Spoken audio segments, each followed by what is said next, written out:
And you made the rum punch, Ashley. Yeah, but it's not funny shit, man. Don't film that. 3, 2, 1. Welcome to the Sir Ashley J podcast. Actor, writer, presenter, black, British, St. Lucian. This is real conversation, real opinions, and probably a few real things that we shouldn't say. Who let me be a podcaster? Nah! Walk one for that!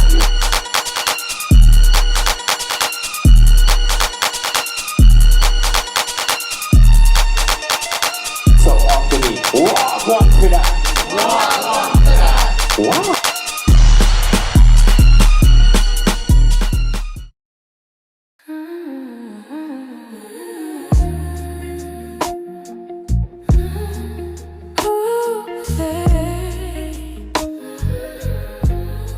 Hey everyone, welcome to the Ashley J podcast. We are back with another episode produced by the one and only Eberson. And today, there's 2 chairs because there's 2 people. I'm with my friend Joanna Adeyinka-Burford. It's good to be here. He even made me tea. That's right. That's right. There's a budget. But you get to use the tea bag more than once. I do. You got to recycle it. You know what? That is one thing about me. I will rinse a tea bag like 2-3 times. 100%. If it's a good tea bag, you know, I buy these like triangle ones. You know, like those like the fancy ones. Fancy ones, right? T-Pigs. We can use it. We're not sponsored yet. Okay, T-Pigs all right, sponsor us. well, if we're not sponsored, right? It's not T-Pigs. Actually, Aldi do like a T-Pigs. Aldi, sponsor do a us. T-Pig. Can you please sponsor this? And they're really good, and they can go like definitely twice. You think so? When you next, that's the one I gave you.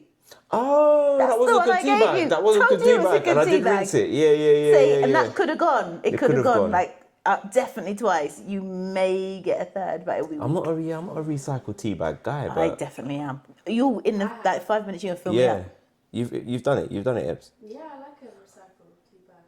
Yeah. I'd add another one to it, maybe. Like, or if it gets halfway down, Yeah, you just top up the water. Then I can top up the hot water. I can do that. Like this stage here. Yeah, I could do it just there. top it up. I could do it there, but I don't know if I could let it, because you want it. Like, I leave my tea bag in, so like it ferments, it merges with that water. Yeah, so then, actually, to be fair, that is probably the trick, to leave a little bit of like then fermented water and then add top to it it and up. still let it ferment a bit more. But it's got to be a good tea bag for that to happen. That whole section there was for the parents. Anyone under 27 was like, Serious topic. What are you talking about? yeah, but do your friends talk about tea? Yeah, definitely. Serious? It's a serious topic. Yeah. Is it? Like the right colour of the tea is. Oh yeah, that's a Like serious a- thing. Like when you add in milk, like in standard English tea. Okay. How would you like your tea? But I don't drink that kind of tea. No, I wonder why it's called the English tea. Didn't tea originate in like China? Yeah, because we used to that. So did the English add the milk? I don't know. Probably. We need to Google that before the end of the ep. Did the English add the milk to make it an English tea? Because these men are trying to take things, bruv. Real talk. You can't be colonising tea. Wait. I feel like that might have happened. But there's no one to talk about today. So today, I thought it'd be great to chat with you about friendship and business. It's something I've been thinking about. Thinking, is it easy? Is it difficult? How does it work mixing business with friendship? And the reason why I've been thinking about it is because I've been asked by people like, how do you build your team? Like in this industry, how do you do that? How do you make that happen, building a team? Yeah. So I don't know what your thoughts are. Do you feel like it's easy? Do you feel like it's difficult? Okay, Yeah. but before we get into it, I feel like there's 2 different things there. Okay. I feel like there's one, it's like friends first and then into business, into work. Yeah. Which is probably more what we were really, even though we met through a work context, we weren't really working together. No, yeah, we were friends when So we we met. were friends first, really, then worked together. Or there's like people you meet on the job who then become your friends and you navigate your business life. And I think they're quite different in how you approach them. Yeah, that's a good. I don't think it's going to hit me back with that. Sorry. No, it's good. It's good. It's a really good thing to think about. And do you think one is better than the other, or is? I'm not going to say one is better, but I think you just approach them differently. Yeah. Because, for example, if you are in a work environment with somebody and then you're like, yeah, we gel, like let's be friends, whatever. Yeah. But your foundation as like colleagues was there first. So then you can choose the level of friendship, the depth that you go to, right? Yeah, yes, I agree with that. And colleagues is always like, it's work. We work together, we do this, we're here to do a job. But now we've decided to whatever degree, we're going to go for coffee. We want to go for dinner. But there's no obligation to be friends. Only to the amount you want. Like there's people I work with that I would call friends, but if we weren't working together, probably in 18 months I probably wouldn't see them. Right. Because the depth of the friendship isn't there. It's about work first. Does it make a difference? Because I think how you're speaking is like we work for the same organization. Does it make a difference if it's a business that you are actually both going into? So say you're looking to say you've got an incredible trainer and then there's someone else who knows about distribution in the training industry. So you meet that way because you're the designer, they're the distributor, and you're gonna work together. But you meet to work? Yeah, you meet to work, but you're setting up a company together. Yeah. Do you think that changes it? Your friendship? Yeah, do you think it changes it if a friendship comes from that? Because then if that friendship starts to ruin and spoil, you've got a business at the center of it. Whereas if like for example, you and I both worked for BBC. We worked for BBC. If we fell out, you don't want to talk them things into existence. I don't want to talk them things into existence. But if that happened, we may not even see each other at work because we're now on different shows. Yeah. So it wouldn't matter. Yeah. But if we had set up a business together where we had a show that was touring, we've still got to somehow navigate through that business. Yeah. How do you do that if a friendship breaks down? I'm not saying you have to answer, but... No, I know, it's a good question. I mean...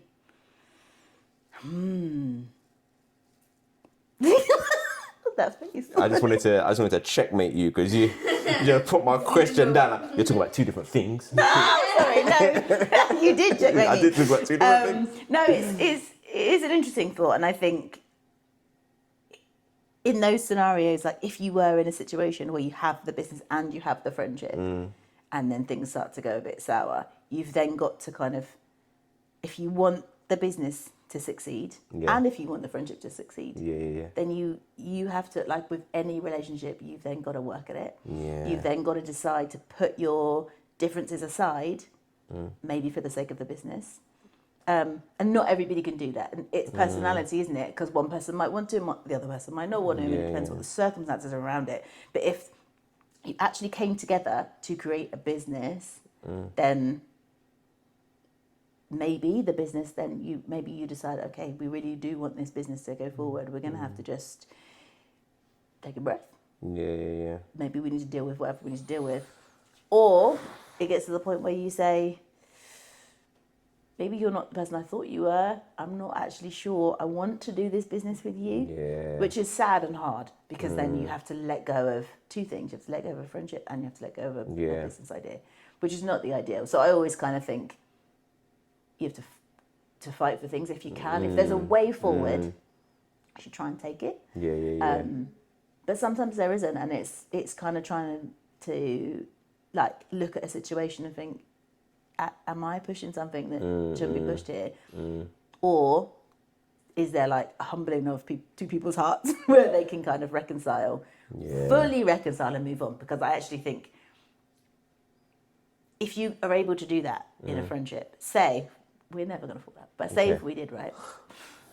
If we did, and we were able to move past it, that's the depth of a friendship. That's like a really good friendship that we can really honestly be like, we worked through that and we're still friends. But sometimes you can't. Yeah. And then you have to decide whether it's worth it. Yeah, because people change, man. There's growth. People, I definitely realise that. One of the things I learned early on is, this is interesting. Do I say this here or do I say this here? There's like the timer, and I can smell them. Is that the timer? I can smell them. I smell. Completely forgot to say we're also having patties and rum punch today. Yeah. Patties being made by Joanna. Rum punch being made by you. There you go. Cheers. Cheers. Go too strong on it this time. Yeah. I didn't go too strong on it. It's good. I didn't go too strong on it, but usually it's stronger. Yeah. Nice, isn't it? That rum punch tastes good. But yeah, it's nice and if anyone wants more rum, I well. can add more rum for you. But it's nice though. It's there. But it's a cream. So usually I'll do like a 3 or a 4 mixed rum punch. This is a 2. But the only problem is, you do that, you go, oh, it's nice, it's really refreshing. Yeah, this is the problem. And then you get 3 rum punches in. And Get a little bit, woo! I've never told this story. So my friends, before they moved to Australia, they were having a barbecue and they said to me, can you make rum punch? I was like, yeah, no problem. So I made like 5 litres. People start drinking the rum punch. It's going crazy. People are like, oh my gosh, have you ain't had it? They're getting mad. They're just going, yo, can you, there's more. I was like, it's finished.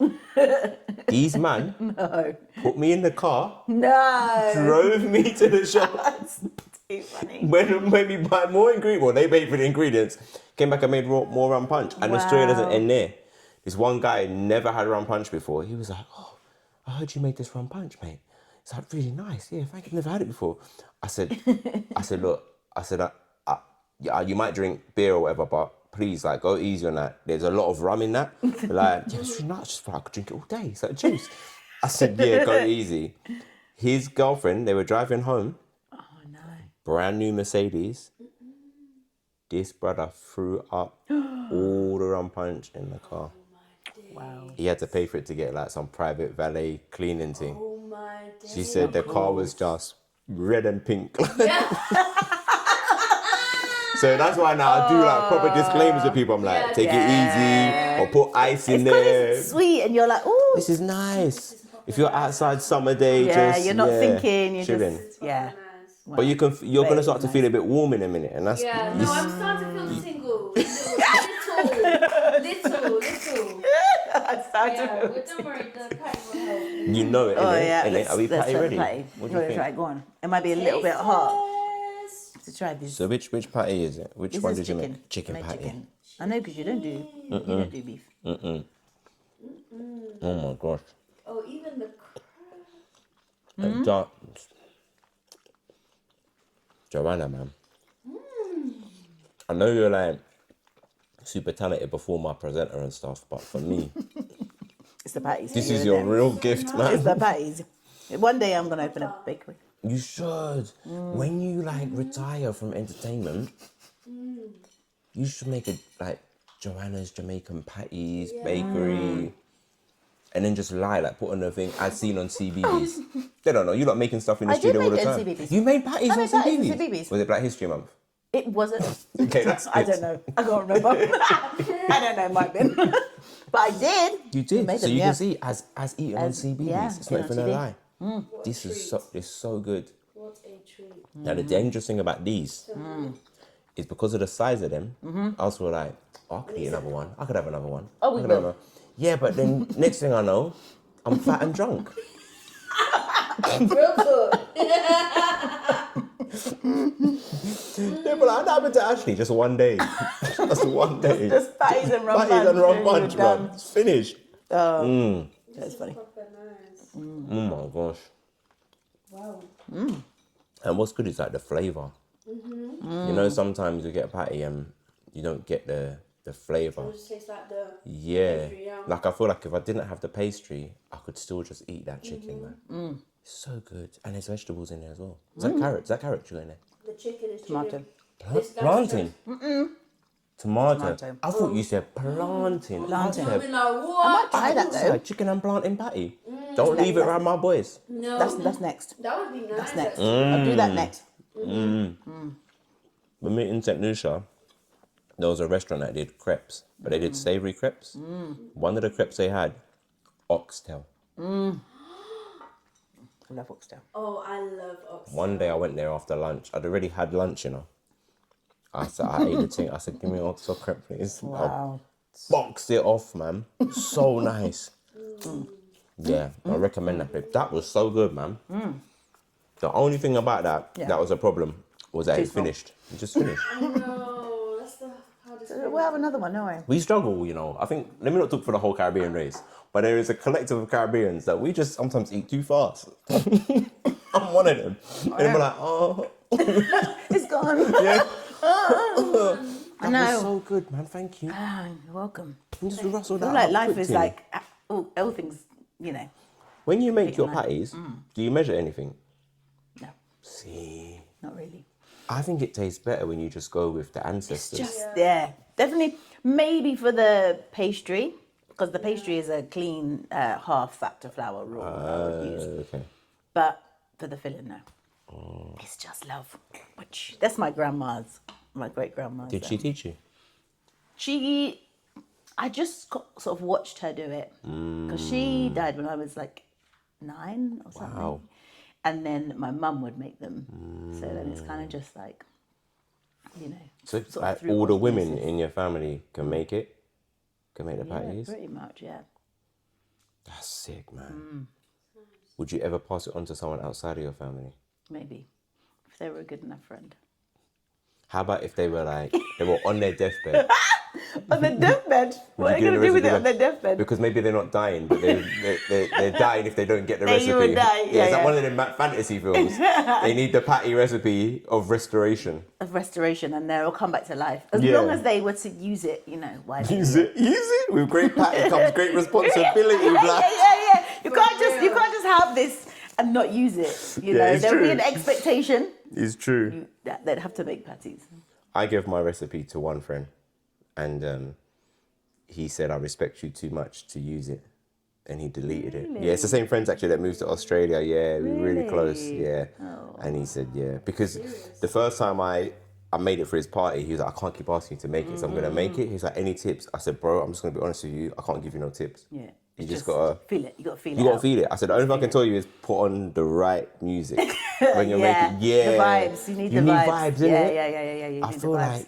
like... I feel like there is love in like cooking and making stuff. Definitely. And I think that's across all cultures. Like, it's Yeah. not a thing of like just Caribbean culture. I've seen it in African culture, Asian culture. Like when I seen like my friend who's Bangladeshi, like all the family and they've got all the big bowls and they're serving the rice and it's just really, it's a beautiful. thing. Yeah, it's a beautiful thing, yeah. man. When you like, It's more than just food. yeah, like food It's- love is such a definitely. big thing. And I think people, it talks to our senses in a different way. It does open you up in different ways. You relax a bit more. I even feel better now, just having that patty, just the taste buds in it. Yeah, like, I think the love is, it transfers. Like Yeah. the love that's put into food or a drink or whatever, Yeah, and you yeah, give they that to kinda someone. like You receive it, that yeah. love as well as the food, boy. Yeah. That was good, man. I thoroughly enjoyed that, guys. The recipes are available nowhere. So if you go to www.nowhere.com, you know that. So we haven't actually spoke about how we met. Yeah. So I remember it was St. Lucia special for Yeah. Jojo and Gran Gran, and there was a launch at a cinema screen in central London. Yeah. And that's when we met. You were presenting, you were introducing the episode. I co-wrote and voiced on the episode. Yeah. That's how we met. And won an award for. I didn't know then, Yeah, but you but did it did win an eventually. award for. Yeah. It's here. It's here. Ah, This is my Royal Television Society award. Yeah. Nice. And what's really bizarre is I don't know how we. This is what I was started, thinking about. How did we get to be friends? Because we were there, I was working, you were there, maybe I interviewed you like loosely with all the cast. we spoke. But briefly. And then I remember you saying to me, no, because it wasn't even then. We stayed in contact for a bit. Well, I Did you start remember. following me on Instagram? No. I think we may have followed each other on Instagram, or maybe through that event. It was like, tag you in a picture kind of thing. Yes, okay. And I remember I was doing the CBeebies Panto that year. Yes. And then I messaged you on Instagram because I didn't even have your phone number and goes, do you want to bring your family to the screening? Yes. And then you came, but even then, you came to the screening. Yeah, we Probably just said briefly hi, spoke. Yeah. And then that was it. Yeah, we went. So I was like, in my brain, I was like, but how did we end up to be such good friends? I don't know. And then you were in Media City and you were filming Justin's house. Yes. And we went for a walk. Yes. Because you were filming Prez. I was in that week? Prez. Yeah. And like beyond that, I'm like, I just can't really remember. So we met around 2022. Yeah, 2021 or 2022? 2022. Definitely 2022. Yeah, because I remember I was on Get Up Stand Up at the same time as the St. Lucia special. And and then we didn't work together until 2024 then, until we did Robin Hood pantomime. 2024. Yeah. So That's I don't really crazy, know Suki. how we have ended up being like such good friends. I don't know either. I don't know what it was. But I will say, I think this about you. I think that you are really good at friendship. Oh, wow. I do. Like, I genuinely think you are... I would go as... Ebbs is nodding. Like, Oh, bless you. I would go as far as saying it's a bit of a gift for you. Oh. Like, you are exceptionally good at investing in friendships, at kind of really seeing people, at taking the time to... I don't just giving them your time. And that's something I think no amount of money can buy that. No amount of...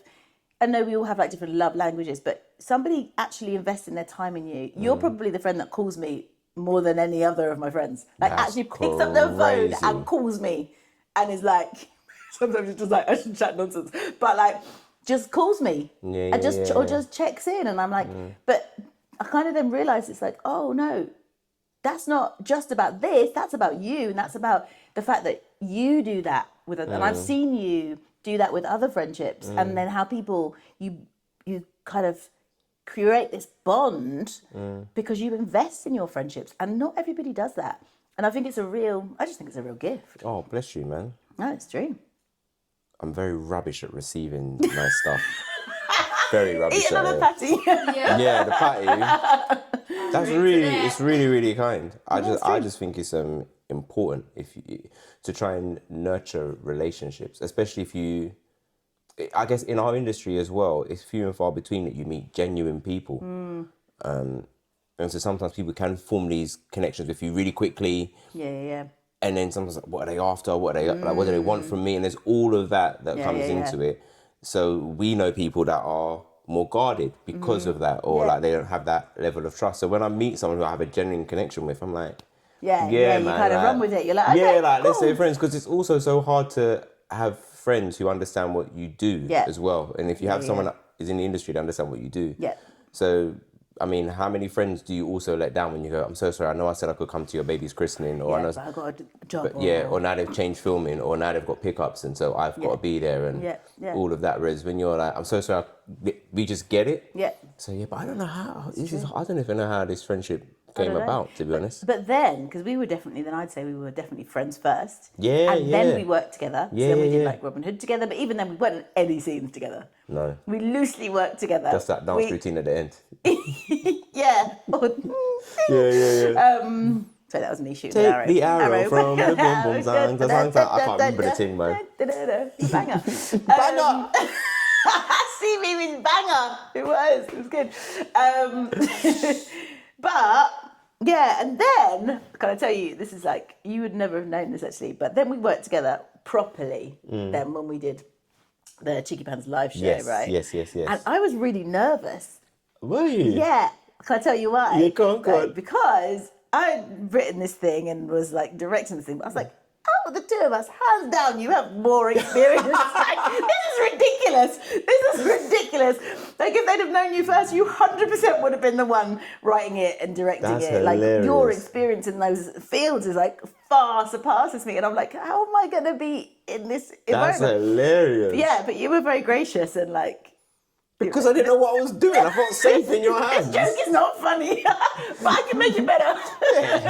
But that's with anything. But then I very I've written scripts and gone, this joke ain't funny. Like, the actor will make it better. But then it was nice because it was like, okay, you very quickly became like co-director, like dance captain. I was like, we're just gonna make this work as like a team thing. That's so funny. But it was nice. I was like, oh my gosh, maybe it was a bit of imposter syndrome. But I was like, maybe. Oh, you're so much better at doing this than I am. Why am I doing this?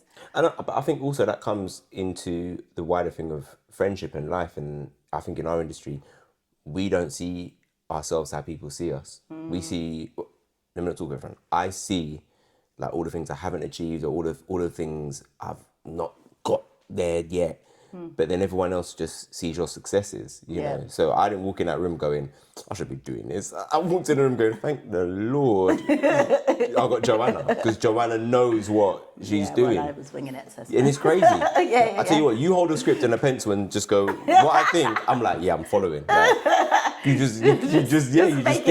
And it was, and also there was a level of, again, coming back, I guess that conversation of friendship is that the level of trust. that you actually haven't worked with me in that capacity yet. You've written, directed something. You're doing choreography for it as well, and you said, "I've told these guys that I want you in this show." Is really kind, and then also presenting at Spring Harvest. Yeah. You know, saying that was the real. I feel like that was the real test there, because that was like proper, like thrown in. Yeah. We didn't really know like what on earth was going to happen. I wasn't worried though. I wasn't worried, but I was surprised at how amazing it was. Like easy it was. Yeah, how easy it was. Because because Cheeky Pandas was different, it was scripted. Yeah, whereas this was very much us on stage, vibing, yes, with a script. But there was a lot of freedom. But I was like pleasantly surprised at how the bounce worked and how good it was.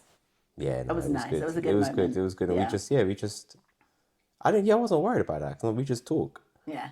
And I feel like you're so laser focused on like message or meaning or what we have to achieve that it allows me to do my nonsense of just You could just play. doing all the cacafart stuff, and you will just pull me back on that road, like literally, like you're just there, like it's footsteps fun. just got me going. Actually, this is the direction we're in. So It's good. It's a good combo. it is like in all the capacities of work together. I would always say I want to work with Joanna again. I want to work with Joanna again, especially like anything with regards to presenting. Like we need a co-presenter. Like, I'm not doing it unless I'm doing it with Joanna. Like anything that's family orientated. Yeah, no, 100%. No, because it's really hard to find people that are good at like family shows, like whether it's on TV or stage, that people are still able to be funny. They don't talk down to the children. All of that stuff. We just have it, and I think what a lot of people have said from that show, Spring Harvest, which Joanna and I do, and will hopefully continue to do, is they really love our bond, our relationship, our connection, our fun on stage. We let our friendship come through the work, which is great. Yeah. And I think that's a good thing when friendship works in business. Yes. I just brought that all full circle. Yeah, nice friendship. I like So it. yeah, I don't know how we met, but I can tell you something Go on. that you don't know. Okay. And then I'm going to shush and let Eberson take over. So you voiced a character in JoJo and Gran Gran. Yeah. A character that is called Auntie D. Auntie D first appears in the Family Barbecue episode, which I wrote. So I pitched to the BBC these family characters, and Auntie D was one of the ones I created. Two things you don't know. Auntie D is based on my mum and my aunt. And then the other thing was I didn't know you when this episode came out. No. And I heard the voice and I was like, yes, that's the voice, that's the so vibe, funny. that is sick, yeah. That is And I was funny. so happy. I was like, who? And I was waiting for the credits, like, who voiced it? I was like, ain't she one of them CBeebies presenters? Yeah. Yeah, because we wouldn't have even met at Didn't know that point you. when I voiced that. Didn't know you. That is so funny. Didn't know you, but I was very, very happy So with the now work when you did. hear my voice, you kind of like your mum, auntie, like weird. No, because you're my friend now, but... so I don't do it. Hi, Mum. Hi, mum. No, I don't do that. Hi, auntie. But just had that, like, you just really captured the vibe of a character. And as a writer, when someone does that, it's just beautiful. It's incredible. It's time, isn't it? Oh, go on, Loki, go on. guys, I kind of want you to like voice it, like do a little demo. Oh, indeed. Just give me one of the lines. could Let's do do- a Jared, auntie. Yeah, please. So I think Auntie D's on the scene. She says something like, Auntie D. I remember one second friend. Yes, yeah. And she does something like, she brings like macaroni Mac and pie. cheese or is it macaroni pie? Yeah, maybe Because macaroni pie. she's always traveling, and the original line was macaroni pie fresh from Dubai. Yeah. But I think they changed did, Dubai to something else. I can't I can't remember remember what it was. in the end. But yeah, she comes in with like a dish. Yeah. She's basically me. Look at me coming in with my patties. Literally. Basically, it is. You didn't know me, but you wrote I wrote that for you. wrote this. Yeah. Did you audition for that? I think I did. I think I read for it. I think I Sick. yeah. So I can't remember the line. Maybe something like that. It's like I fat family. Family. I can't remember. Jared I can do easy. But also Jared I did for 4 years. You did how many Give me a episodes? Jared, did you do? give me a bit. Jared's easy. Hey Jojo, Gran. I can even do Jared. I can do Gran. Jojo, my little sunshine. But they're not like just because you hear them. Because you hear it, like you just live with the characters when you're in the studio. Fun. Such a good show. I love that show, man. Such a good show. That St. Lucia special was emotional. Yeah. Like, it was emotional. It was a There was a lot that went into that. I mean, a lot of like the writing for that, I put a lot of the things my nan, my maternal, my St. Lucian grandmother would say. And then, this is getting a bit tender. When she passed away, I was with her. So I was with, like, I saw my nan take her last breath, which is like, but I didn't want her to be alone. So it's my mum, my aunt, who Auntie D is based on, and me in the room. And I remember coming home and I said, one of my boys had a party, and I said to the wife, I said, babe, I can't go to this party. And I literally just laid on the sofa like that and just watched the St. Lucia special. Wow. And it actually helped in a sense of that the gift that I've been given to write and tell stories, I didn't even realise I had immortalised my grandmother. Wow. Like all her sayings. And because Auntie Luella Gideon, who plays great-grand-gran, is St. Lucian, it just really, brings it all yeah, back, like there's so many lines, like, I'm not stopping. Like there's just so many things where just pass it. It's just all the things like my nan would say, you know? Yeah, so, and in some ways I really watch that episode fondly. And again, when you put your heart into something and love into it, I just think you sometimes create the best products, whether it's food, content, whatever it is, you know? So yeah, but I love St. Lucia Special, and I really hope that, you know, my days are not over of going in the booth as Jared. Do you know what I mean? Yeah, come on, bring it on. Miss Jared, bro. There's a lot of skill that goes into making children television, isn't it? Listen, bro. Do you feel like people underestimate that skill? That what goes into actually making children entertainment? Yeah, I think in any, like, even just voicing. I mean, I think so. Some people come to me and be like, I can be a voiceover actor. I can do bare voices. I'm like, bro, no one's just hollering to just do bare voices. What about storytelling? What about intention? Like, and it's sometimes, and I love working with a voice director who, they're so good because you'll say, 3 different ways. And they're like, yeah, that one. And you're like, because it's such a nuanced thing. It's such a fine line with your, like you say, the intention behind it could be as simple as oh, and they'll be like, yeah, that was it. I just heard your Wonder Blocks character, by the way. That was basically, that was a little cheeky go. But but I love it. I think, and it's very different from voice over versus voice acting. Yeah. Bringing those characters to life. I agree. But yeah, all of it, writing. And also I think everyone needs to learn about the different departments and how different people work in it. So for me, I think I'm in a place of privilege because I'm a voice actor and an actor. When I write a script, I really can think about what the actors need. But then also learning from being in the studio and cameras and directors, I know how much those stage directions are important for that team to kind of get an idea of how does this scene look. And then I went to there's a plane. Cheeky plane. And then I was in an animation studio, went down to see A Productions, who animate Jojo and Gran, who are incredible people in Bristol. Check them out.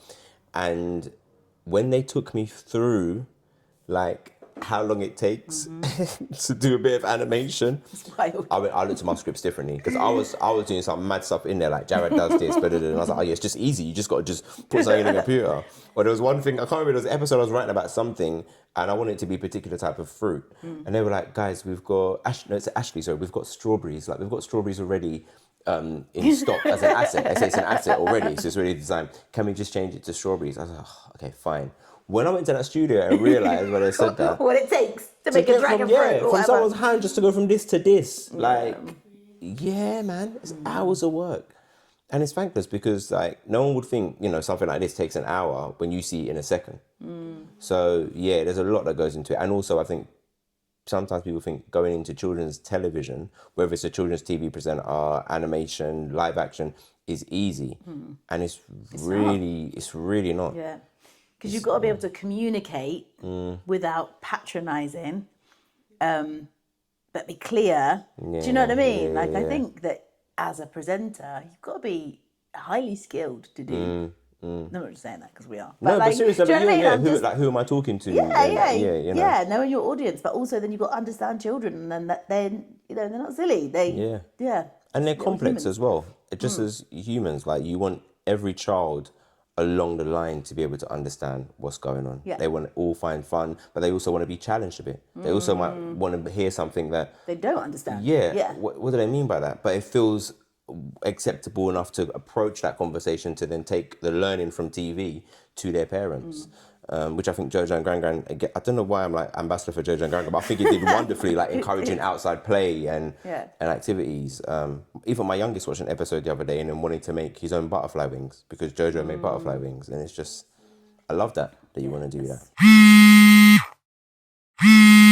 Okay, Eberson asks, as a creative, do you think saying no to low-paying opportunities protects your value or blocks your growth?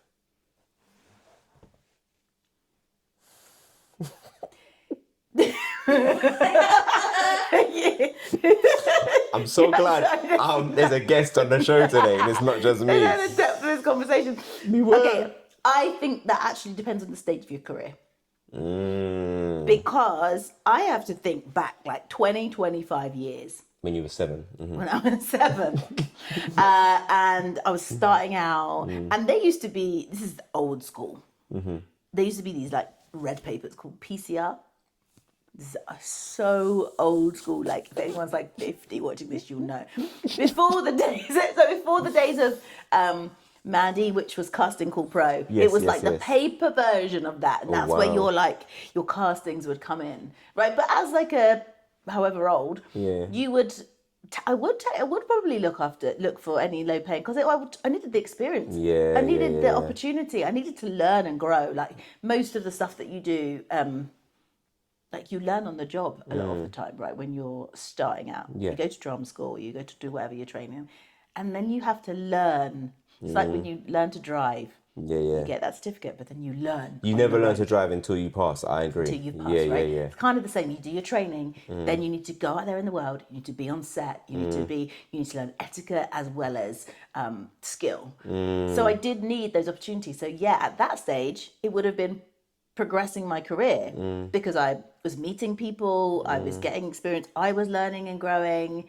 But now, fast forward 25 years or whatever. For me then to take, somebody offers me like a really low paid or a no paid.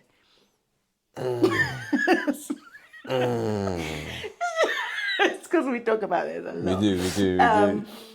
Then, unless my heart wants to do it because I want to do it, out of the generosity of my heart, and I think, I'll do that. I believe in your cause and I get it. Then, no, I don't. It's definitely not going to advance my career at this stage. For me to do, somebody offers me 50 quid to do something. For what? I don't know. What do you think? No, I agree. I think you have to protect your value.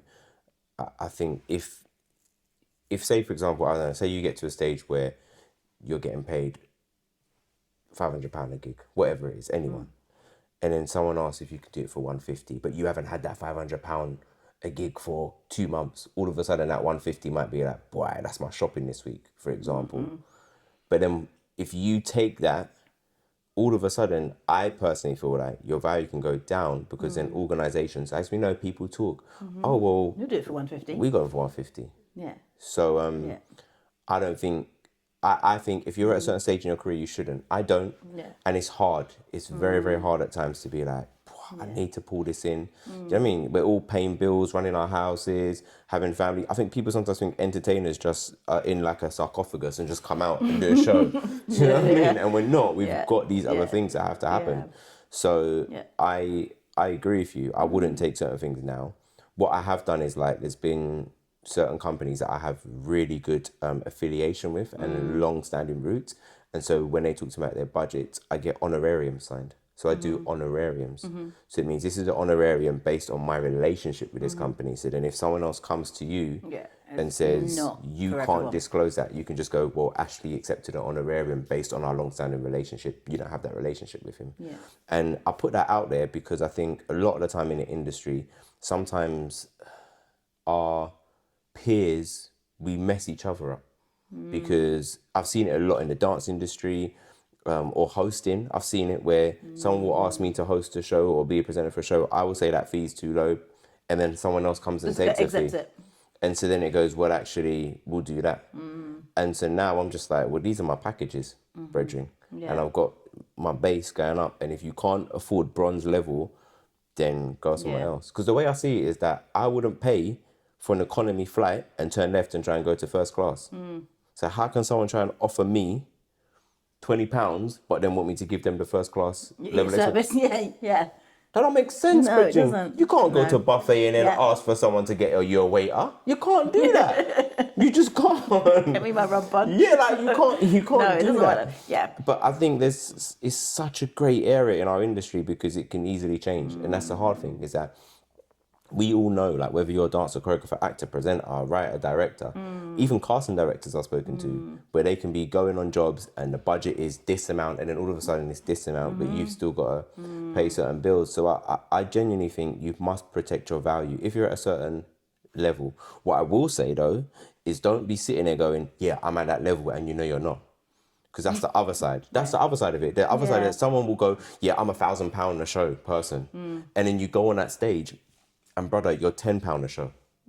But no, it's levels. I'm being serious. There's some people But that then let's roll it back to friendship as well, because then you need to have good people around you who can tell you, who can be like, listen, You can't be trying to charge you're not there yet, or or the opposite. Because I've got friends who they'll come to me and say, Joanna, what do you think? I've been offered this thing, and I'm like, dude, you need to ask for more money. You're worth it. Like, you're bringing. I've got a friend. She's a dancer, and I was like, but you're bringing X number of years of experience to this. You know, ask for what you're worth, and people often don't want it. So you kind of having like good friendships where people can be honest with you, you can be open. I think not people don't always want to talk about money. Because we're a bit like, oh, let's keep this to ourselves. You know, but we need to be able to be like, look, let's real talk. What do you think about? We do that. 100%. We'll be like, you need to. Let's just put it on the table. Yeah, what's the standard? Should I be accepting? Should I not be? If a new companies come in, then what are you going to do? And I also think, like, what I've started to look at is how other businesses work. So, for example, say you're going to buy, I don't know, some clothes, and you go on the website for the first time and it pops up, introductory offer, subscribe with us and you get 20% off your first purchase. I've done that to certain organisations I want to work with. So I'll say, this is my fee, but I'm going to give you an introductory offer. Yeah, So then I'm going to give you 15% off. Yeah. Then because I know the most attractive thing to increase your pay and to have people that wanting you is seeing you do the job they want you to do. It doesn't matter that, like, I've seen it, like, I've done all this stuff with Live Nation. You've done all this stuff everywhere. They still want to go, what's Joanna like on our show? And as soon as they get that, can we have you again? Yes, you can, but that 20%. Add that back on. That 20% back home, baby. Cost of living crisis, VAT. Bills to pay, baby. VAT, ITV, BBC, KFC, whatever it is. But it's a tricky one. I think it's hard. I think the most humble people, which I've been a victim of at times, sometimes we underprice ourselves. And the people that are super confident overprice themselves. And I think when you overprice something and a company accepts you and you don't deliver well, that makes a company now go, right, we shouldn't be paying that for hosts. Or we shouldn't be paying that for choreographers. Because it's hard, because I would be like, should there be a bit more of a standard? In terms of, if you want a live host, just the expectation is you're roughly looking at this much. Yeah. Do you know what I mean? I feel like there should be, and for then artists to know that's what it is, so don't undercut yourself. Yeah. I think there should be a base minimum across the board, and I think that's hard in our industry because there's so many different scopes. There's corporate companies, there's commercial companies, there's then charities, there's then venues that are just doing subsidized work. So there's all of that. So it's a hard one to say, but I think depending on your stage in your career and being honest with yourself, knowing that sometimes it is important to say no to low paid jobs to protect your growth. And know your value. Yeah, protect and your also know that your value isn't in what you do and how you get paid. 100%. Your value is not in what you do and how you get paid, and that's a big thing because so many of us are creatives. I'm talking about creatives, or actually just people that are passionate about what you do as a living. You can so feel defined by what you do as a living that if you're not doing that or if you're not being paid what you feel you're being paid, then all of a sudden it means you don't matter. Yeah. And that's a scary place to go to, and don't go there, man. It's not yet. Wagwan for that. But obviously within Christianity, that is very much I would say, quite a main focus. Don't do bad stuff because you'll end up in hell. And if you act right, then you're gonna, your name's written in the book. So what's your perspective? Well, I would say what you just said, unfortunately, is what many people believe is what the Bible says, but it's not what the Bible says. I was wrong. No, you're good, you're good. Thank you very much. No, the only reason I bring it up is because I also believe that, and I think so many people today, if you ask them about hell, will say the same thing, that God has this divine scorecard, and if you do well, you go to heaven. If you do bad, you go to hell. The truth is, all of us fail if we're relying on our own strength, our own power, our own good deeds. The reason why Jesus comes is because we all fail that test. So rather than living a life thinking, I gotta do good, I gotta do bad, instead, what you do is you accept his forgiveness, you trust in him, and then you can live the life that he actually called you to live. The key question is what's true.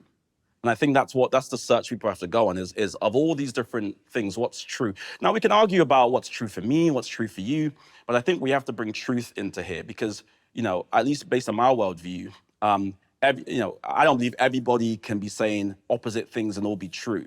So that might be where our worldviews start to collide because you go, well, what's true? And can I just kind of have my own subjective sense of truth? I would say no to that. How do we define a truth? You mentioned Sufism earlier. When we talk about truth, I think that we're thinking about laws and we're thinking about power and all of these things. And I think it goes beyond, firstly, I think it goes beyond human understanding, but I think that truth can be political. There are things...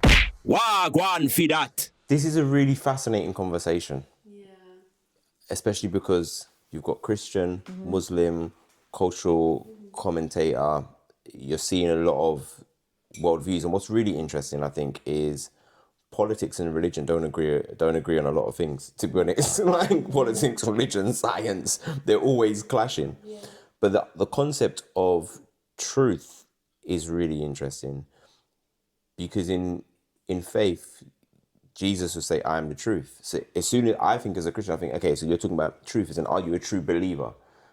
Which is something I grapple with as a Christian at times. But then there's another side of it of going, okay, what is true that we know, that we can, what's tangible, what can I touch? What's my truth of my culture? What's my truth of where I grew up, of my area? There's so much with regards to truth. And so it's a really hard one because does it mean if I believe in Jesus and there's God and I say that's truth, and then someone who's of another faith says, well, I believe in Allah, is one wrong? Yeah, but I don't know. I won't speak into the kind of religious thing of it, but when you think of it, I once had an illustration of like two people looking at a beach ball. So if you put a beach ball between us, and you know, like those beach balls that have like the different colours. Yeah. We will both look at it. If it's here, like Ebony might see blue and white. You will see orange and red, and I'll see green and pink. The beach ball is real. What I'm seeing is real. What you're seeing is real. What you're seeing is real. But we're looking at the same thing just from different ways. And I think that's really also important to understand when we think about... I'm not a theologian, so I'm going to stay away from that because I don't want to say anything. I do no theology to wrong. Came for the patties. But like, you know, when you even think about the line of like Abraham, you know, and he had Ishmael first, and then he had Isaac, and that line is the line that we follow into like Christianity and stuff. But the line of Ishmael also follows a family line, and that is what a lot of like Muslims, I think, you know, that's where that comes from. So I don't know, and some things also. I'm not saying this is right or wrong, but I do also think there are some things that we just don't know or won't know, and there is like an acceptance of, you know, whether you believe in God or not, but that, say, for me as a Christian, it's like, yeah, I believe that like God created the world. If God literally created the world, created me as a human to be able to do all the crazy things that I can do, for my skin to heal itself, for me to grow up a baby, how on earth am I going to understand the things, the wider things? I may not. And I think sometimes for me, there's also a bit of an acceptance of like, I actually just don't know. I don't know. And sometimes I'm okay with that. Sometimes I wrestle and I'm like, okay, I want to get to know a bit more. But sometimes I'm like, maybe I don't need to know every single thing. I mean, we couldn't, could we? Our brains would would implode. explode. Yeah, 100%. I don't know. Yeah, I know. I love your idea about perspective. I think it's very, very true, very, very apt as well about how we look at things. And there's so many different like theories and philosophies. And you know, I heard once a young studying a certain faith, and they said that there was a time where the world all spoke one language, and then supposedly because of the lies and false prophets, that's why language was broken to try and stop like things change. I don't know if that's true or not. I know everyone speaks different languages now, but then even if things are being translated, then again, come back to your idea of perspective. If things are translated, then this is true and this is true. It's just being said a different way. So yeah, it's really interesting. But I think what I like about this is that it pushes us to have these conversations. And I think we need to sit in a world where we speak about our faiths and our beliefs and our financial issues and the state of politics. So many people don't even know about politics. So many people who need to vote don't vote. And so that's what I'm taking from this, is actually we need to have this conversation. It's a good conversation to have. Yeah, and be comfortable feeling uncomfortable and knowing that we're all speaking for the betterment of each other and society, rather than like what I loved about this is that no one was coming at each other like, hey brother, but My way is the right way. yeah. Like you're sitting in a bar, bro. You're sitting in a bar, bro. Ain't that haram? There was none of none of that. Yeah. There was a We lovely. need to listen to each other, because I think often as well we think that our way, because we've grown up that way or whatever, in you know, outside of religion, even culturally, we think that is the right way because it's what we've always done. But we should, you know, explore other people's way of doing things and listen to them and like, why do you do what you do? Why do you believe what you believe? Okay, that's cool, because maybe there's more similarities than we think. Yeah. So Yes, very, very true. 50% of scientists hold religious or spiritual beliefs, often viewing the complexity of life as evidence of a creator rather than in conflict with evidence. 100%. Like how long did it take them to for men to design a plane and make it fly? Like how long did so then to design like humans, even just a human brain alone, if anything else, is so complex. How do you design and then design it enough that every single human got their own is personality and different, fingerprint, even though they've come from two other individuals who are like, it's wild. Yeah, it is, and that we all come from the same line, but then I don't know, man, it's crazy. It's DNA a big conversation. It's wild. Like my head's already going. Thank goodness it's like, bro, fama. I need the weekend, bruv. Let me recover. Drink some more rum. I need some rum punch. I need the punch of the rum. A lot of people just have an issue with like the whole purity living, like living in like your purest self and not sinning and all them things. They're like feeling judged by religion. To give up things. Yeah, but that's like, because this life is very like, you know. See, I don't think it's like giving up. I think there's abstaining, which is different to giving up. Yeah. But I also think and it's a problem that I had in the sense of like, if I'm not doing everything right, then surely I'm not a Christian. Surely I'm not. But we are flawed. We are imperfect humans. By birth, we are imperfect. And like that guy said, God is saying, yo, man, just accept forgiveness. Yeah. Accept me into your life. I'm here. Like I'm here for you. I'm here to guide you. Like religion or faith or the Bible, however you look at it, for me, it's not like school. I'm not telling you what to do. I'm showing you a path. I'm showing you a way. I'm here to guide you.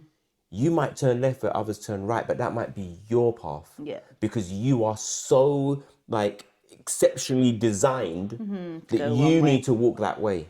Yeah. That is what I have designed for you. How can a Bible apply to every single person as individuals? Because it does. Because God has said, like, what I have plans for you. Every single one of you that I've made, I have plans for you. So if we're all different, how can we all do everything the same way? That would be dry. But it's about your heart, though, Yes. as well. Because The intention, when you have a personal relationship with someone, your response becomes different. So when you talk about like pure living or whatever, so for example, someone gets on your nerves, not wanting to punch them in the face, Yeah, right? yeah, Which you might say is sinful. You might say it's not for your living. Even just chatting about people, gossiping. Yeah. But like when your heart is like, your heart is different towards them. It's what the stance of your heart. Then your actions begin to change because of that. It's not about behavior modification. It's about heart transformation, like being actually you know, in relationship. And then, you know, I think as a Christian as well, the more you like walk with God, you just change naturally. You're not trying to be different. We don't need to be perfect. That's why Jesus died for us. Do you know what I mean? Like we don't need to have everything all together. We start to change. Like I've seen that, and I've been like more and more convicted as I've got older, not even just age, but like the more I've got closer to God, it's like I will be like, it's almost like, yeah, you're out of line. But I say that it's almost like me saying that to myself, because I'm like, right. You shouldn't, you know. So you kind of you change. It's not about trying to be different. Yeah, I agree. You're just making me think of different things, like in the Bible, and every single person you read about. I've not read it front to cover, just in things I've studied. Every single person you read about, they are all flawed. Oh, 100%. And even Jesus, as a perfect man, he still wept. He was still angry. Like there was things that upset him. There were things that pained him. It's not like you can't be like not have emotions. Like just your example of someone getting on your nerves, you want to punch them in the face. It's okay to feel angry. You got to be like, oh, you feel angry. Okay. I didn't say that. They're emotions. But it says be angry. It says in the Bible, be angry. Just don't sin when you're angry. Like check and it's yourself. about your heart. Like, what, you're right. Like your heart. Like how do you do that? And again, there's so many people in the Bible that are surrounded by different people, and I think that's an interesting thing to talk about in this pod, because again, who's your village? Like you learn that like some people being surrounded by this type of people weren't great for them, but then this person was, or like even the classic, like I say the classic like it's a film, but Samson and Delilah, a lot of people know that story and about her journey of hurting someone who loved her, and then in that journey she was able to see, and her heart changed. And she weren't led with just desire. It was love that was able to help him at the best she could at that period of time. So, yeah, man, I like that. This is really good conversation just for me. Even not watches it, man. It's been a great conversation this week. I think I need this is my healing.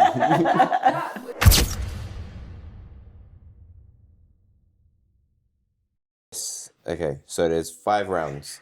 Okay, it's very easy. It's very, very easy. Okay. But they all, here's the twist. Everything I'm going to say... You're going to hurt me here, aren't you? Yeah. Yeah, okay, no. Most of them either feature my work or your work. Yeah. Okay, so we'll start easy. Okay, Justin's House versus the Let's Go Club. Justin's House. Oh, yes, 1 point to me. Okay, Dog Squad, which I wrote on, versus CBeebies Stargazing, which you've presented.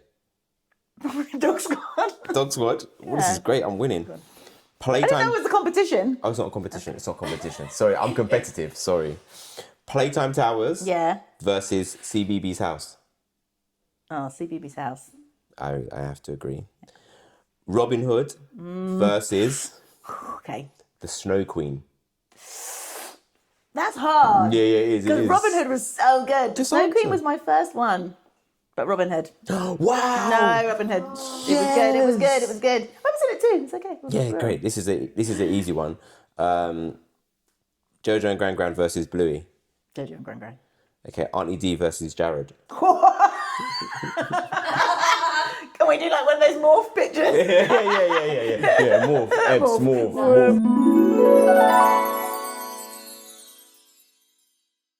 You can't choose between those two. No, we can't. This has been great, man. I don't want it to end, but we have to end. Joanna, thank you for being the first guest on the podcast. Woo! Thank you for the patties. Cheers. Yes, cheers again. It's been lovely. Cheers. Been lovely having you here. If all the comments say she should take over, fine. What, the actually joke? Yeah, no, listen, no problem. I can be the engine behind. I'll send the emails.